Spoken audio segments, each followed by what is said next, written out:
Oh my God, Tea Club. Really special treat for you this month.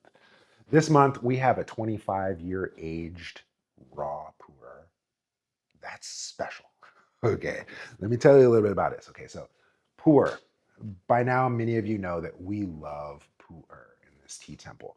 And springtime, early summer, this is when we like to drink the raw variety. Okay, and if you know anything about pu'er, you know that there's a raw and there's a ripe. Okay, a sheng and a shou.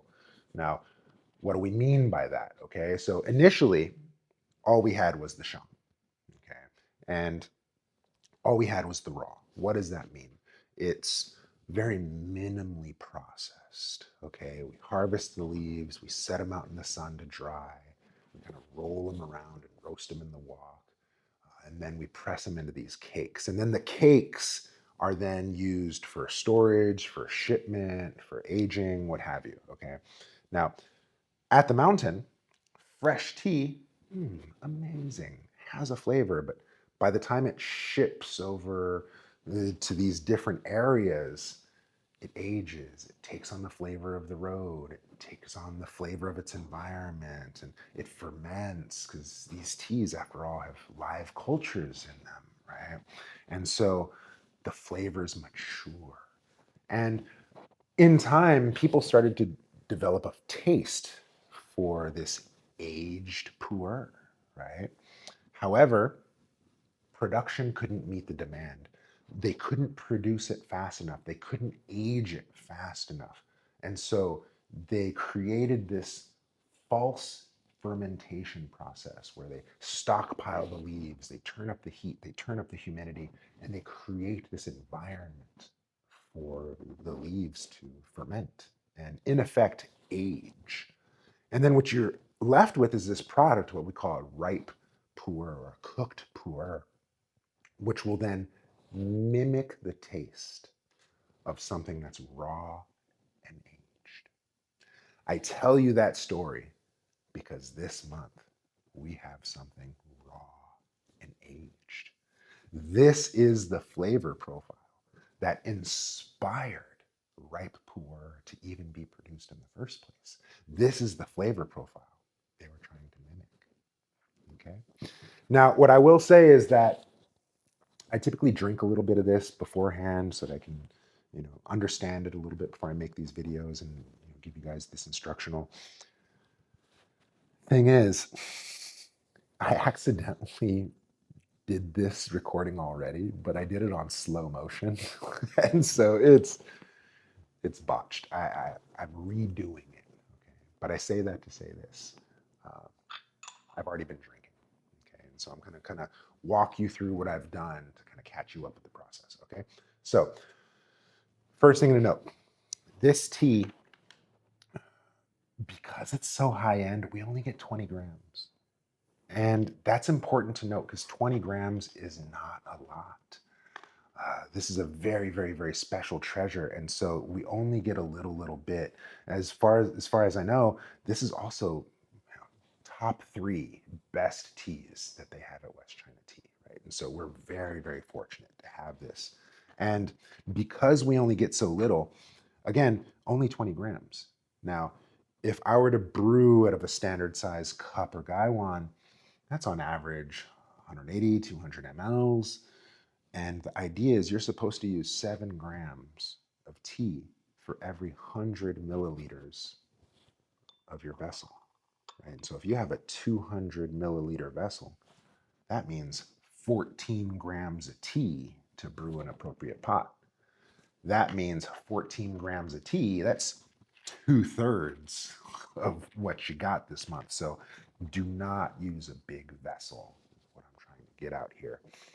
I pulled out a 50 milliliter Gaiwan. It's called eggshell porcelain. Okay? It's really, really fair and fine. It was a gift to me. There's no way I'd have a Gaiwan this small.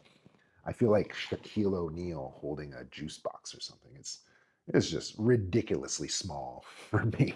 But I'm choosing to use it because we only have a little bit of tea.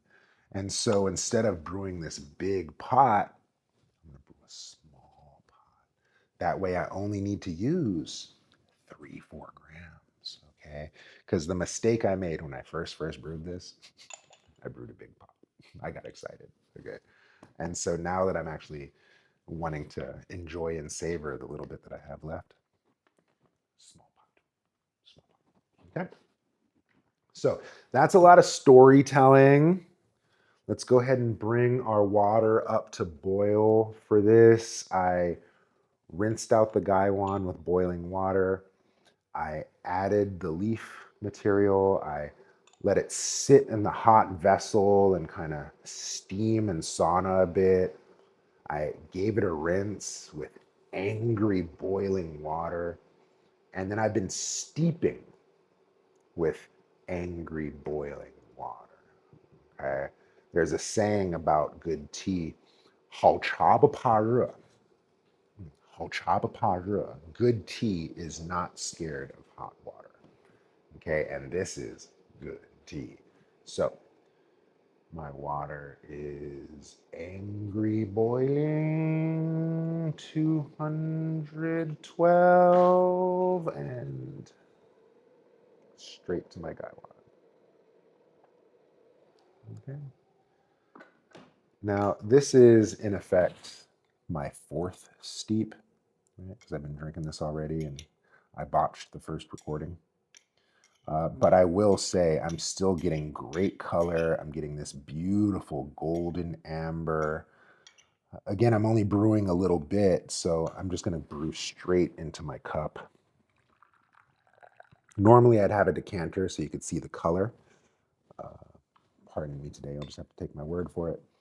But it's this beautiful golden amber, kind of tan khaki color. Very clear, zero sediment, zero cloudiness, zero kind of crumbs or leaf matter. Really, really clean product. The nose has a hint of minerality. It's funny because I used to be a waiter at a fine dining restaurant in college, so I can make some food sound really good. But uh, the best way I can describe this tea is that it smells like a rock, kind of smells like granite, like raw granite. It's the minerality of this is really, really rich. I mean, we had some rock tea a few months back from Wui, and that was really minerally too. And so this isn't that strong, but it's still there. The other note I get from this is kind of like a stone fruit, kind of like a plum or something of that nature, but not sharp or sweet like a fresh plum.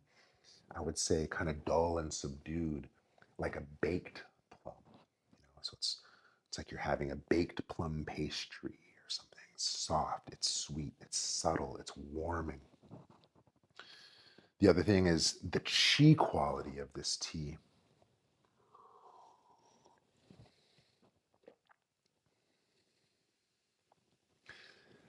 I can feel it descend all the way down to my navel, sink all the way down to my root.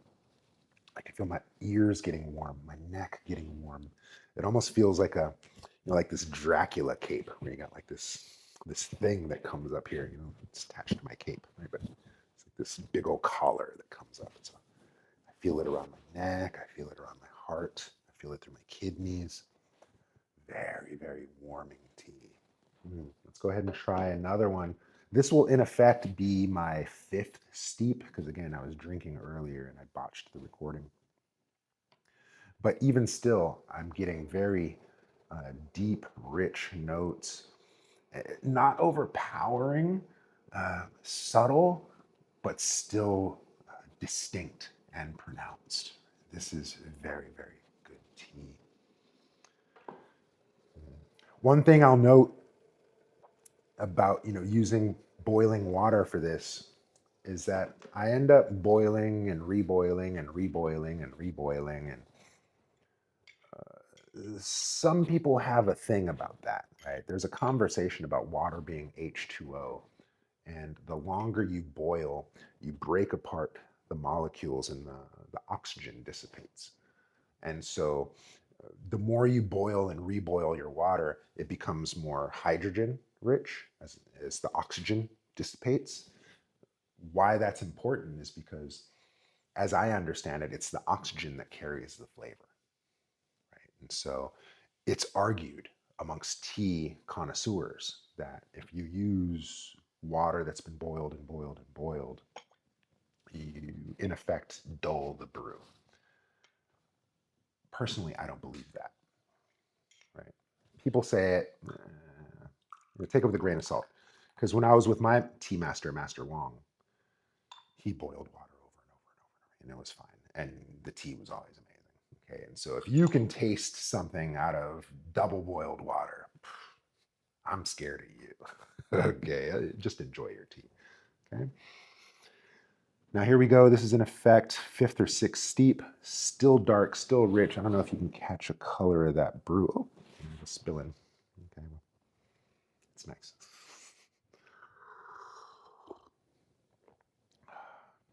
Good flavor, good chi feel. It leaves a very mild astringency. Like it dries my mouth a little bit.